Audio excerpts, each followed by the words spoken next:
बिस्मिल्लाहिर्रहमानिर्रहीम। अस्सलाम वालेकुम। लाखों करोड़ों दुरूदो सलाम मोहम्मद मुस्तफ़ा सल्लल्लाहु अलैहि वसल्लम और आले मोहम्मद पर। मैं हूं उमर दराज गोंदल और आप मेरा फेसबुक और यूट्यूब चैनल देख रहे हैं। मैं आपको बड़ी खबर कुछ देने वाला हूं और बड़ी खबर यह है कि पाकिस्तान तहरीक इंसाफ के कुछ लोगों के ज़मीर खरीद लिए गए हैं और इमरान खान का जो कला है, इमरान खान जो एक नए वजीर आला के इंतखाब के तौर पे चौधरी परवेज़ इलाही को मैदान में उतार चुके हैं, उस कले में जरदारी ने शगाफ डालने की कोशिश की है। उसने कोशिश की चौधरी शुजात हुसैन को मनाने की। चौधरी शुजात हुसैन ने जब अपना वजन चौधरी परवेज़ इलाही के पलड़े में डाल दिया तो उसके बाद गेम उनके कंट्रोल से बाहर हो गई, जिसके बाद लाहौर में खजाने का मुंह खोल दिया गया, बिल्कुल उसी तरीके से जैसे सिंध हाउस के अंदर लोगों के ज़मीर खरीदे गए थे और उसकी बुनियाद के ऊपर लोगों को मुनहरिफ करके पाकिस्तान तहरीक इंसाफ की हुकूमत गिराई गई थी। लेकिन बाद में 25 अरकान पंजाब के मुनहरिफ हुए और उन 25 अरकान को इलेक्शन कमीशन ऑफ पाकिस्तान ने डी सीट किया। उसमें 20 सीटों के ऊपर ज़िमनी इलेक्शन हुआ जहां पे पाकिस्तान तहरीक इंसाफ 15 नशिस्तों के ऊपर कामयाब हो गई है। लेकिन उसके बावजूद लोगों ने सबक नहीं सीखा। अब लोग क्या सबक सीखें जब आपको 25, 30, 40 और 50 करोड़ रुपए की ऑफर की जाए तो कितने ऐसे लोग हैं जो इस पैसे को रेजिस्ट कर सकते हैं। ये इस वक्त रेट है। सबसे पहले शहबाज गिल ने आज ट्वीट किया और उन्होंने बताया कि रहीम यार खान से उनके एक एमपीए को 25 करोड़ के अंदर खरीद दिया गया है और उसका नाम मसूद है, लियाकतपुर से वो एमपीए है और उसको फौरी तौर पे 25 करोड़ रुपया दिया गया। अब खरीदने का इस बार तरीकाकार क्या है मैं आपको वो बताता हूं। लेकिन थोड़ी ही देर के बाद फवाद हुसैन ने प्रेस कॉन्फ्रेंस की है, चौधरी फवाद ने, और चौधरी फवाद के मुताबिक 25 करोड़ नहीं बल्कि 40 करोड़ में खरीद के इस एमपीए को ये जो चौधरी मसूद है इसको यहां से तुर्की भेज दिया गया है। अब इसके पीछे क्या हिकमत है? अब बात सिर्फ यहां तक नहीं है बल्कि पाकिस्तान तहरीक इंसाफ के मजमूई तौर पे बताया गया है कि जो 5 लोग हैं उनके ज़मीर खरीदे गए हैं। एक शख्स जो है उसका मुकम्मल तौर पे इल्म हो गया है, बाकी 4 कौन से हैं उसके बारे में भी मैं आपको बताता हूं।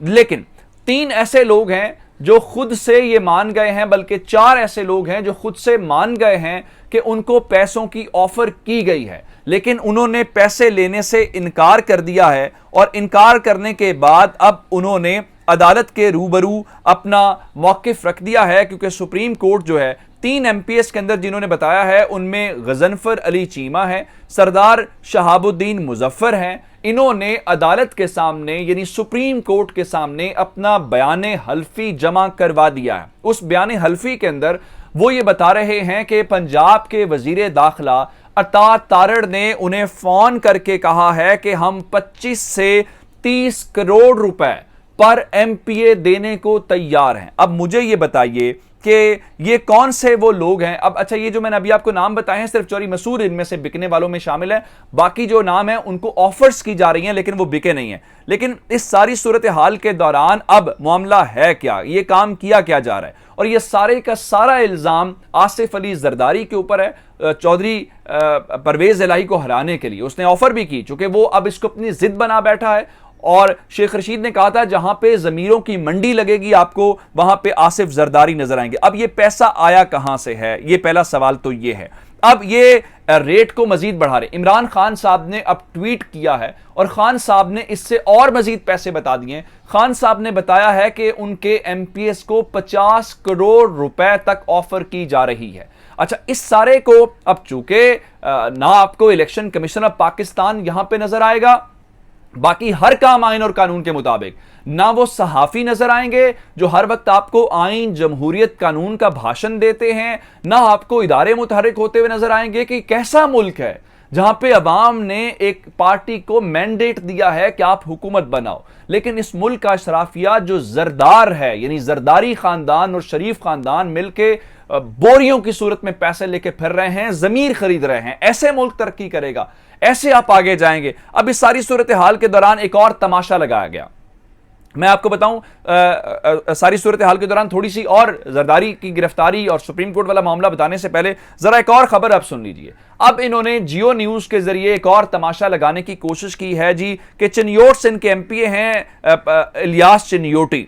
उनके जरिए इन्होंने क्या किया है कि इन्होंने कहा जी तहरीक इंसाफ और काफ लीग ने उन्हें 10 करोड़ रुपए की ऑफर की जो उन्होंने ठुकरा दी और उन्होंने कहा कि उन्हें पैसे कम है। अब किसी भी अक्लमंद शख्स को आप यह बताइए कि कैसी पॉलिटिकल पार्टी जिसके पास नंबर पहले से पूरा है, यानी उनके पास 188 का नंबर पूरा है, 186 वोट उन्हें चाहिए, 2 वोट एक्स्ट्रा हैं, उसके बावजूद उन्हें किसी के जमीर खरीदने की क्या जरूरत है? जमीर वो खरीदें या पैसा मार्केट के अंदर वो लगाएं जिनके पास वोट पहले से कम है, जिनके मुतालिक सोशल मीडिया के ऊपर दावा किया जा रहा है कि जनाब उन्होंने होटल बुक कराया है और इतने कमरे इजाफी जो हैं वो बुक करवाए हैं। अब ये जो 3 एमपीएस हैं इन्होंने अदालत के रूबरू अपने बयान हल्फी जमा करवाए हैं। आज चूंकि राना सनाउल्लाह इन सबके खिलाफ तौहीन अदालत की जो समाअत थी वहां पे जस्टिस मुनीब और जस्टिस एजाजुल एहसन साहब ने तमाम शवाहिद मंगा के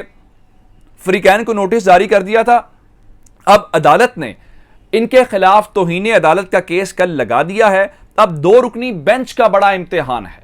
इस चीज को ना रोका गया तो फिर यह मुल्क बादशाहत डिक्लेयर कर दें, फिर आप जरदारी खानदान को, शरीफ खानदान को ठेके पे मुल्क दे दें कि जनाब आप जो हैं वो चले जाए। अब इस वक्त स्ट्रेटेजी अपना क्या रहे हैं?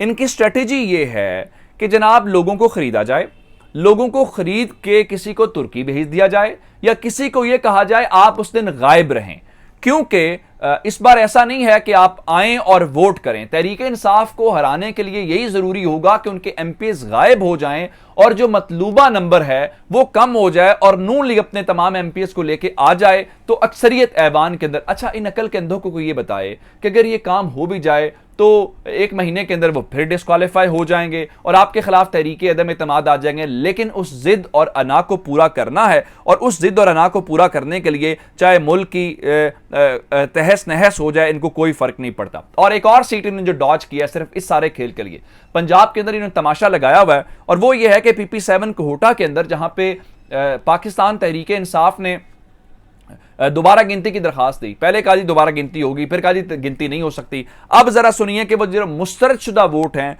जो कोई 1500 के आसपास हैं उनकी दोबारा काउंटिंग जारी है और आज पहले बताया गया 6 बजे तक रिजल्ट आ जाएगा, लेकिन रिजल्ट नहीं आया। अब इमरान खान ने बाज़ाब्ता तौर पे आसिफ जरदारी की गिरफ्तारी का मुतालबा कर दिया। उनके मुताबिक चूंकि इस पूरे गंदे धंधे के अंदर जरदारी साहब का हाथ है तो इसलिए उनको फौरी तौर पे जेल में डाला जाना चाहिए। फवाद चौधरी ने भी प्रेस कॉन्फ्रेंस करके अतात आरड़, राना सनाउल्लाह और जरदारी की गिरफ्तारी का मुतालबा किया और पाकिस्तान तहरीक इंसाफ आज शाम को अब से थोड़ी देर के बाद 8 बजे का उन्होंने टाइम दिया हुआ है, लाहौर के लिबर्टी चौक के अंदर इस सारे मामले के अंदर एहतजाज करें। फिर इससे बढ़ के मैं आपको एक और खबर दे देता हूं कि आसिफ जरदारी के खिलाफ पंजाब के ऐवान ने करारदाद मंजूर की है।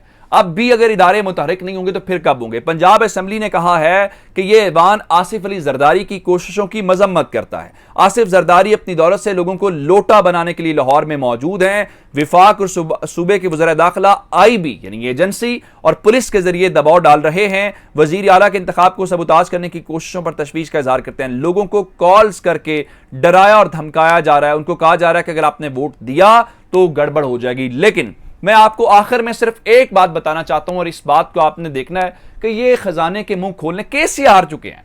अब इमरान खान को आने से कोई रोक नहीं सकता। बेशक ये तमाशा लगाएंगे वो और मजबूत होगा, वो लोगों के पास अपना केस और लेके जाएगा।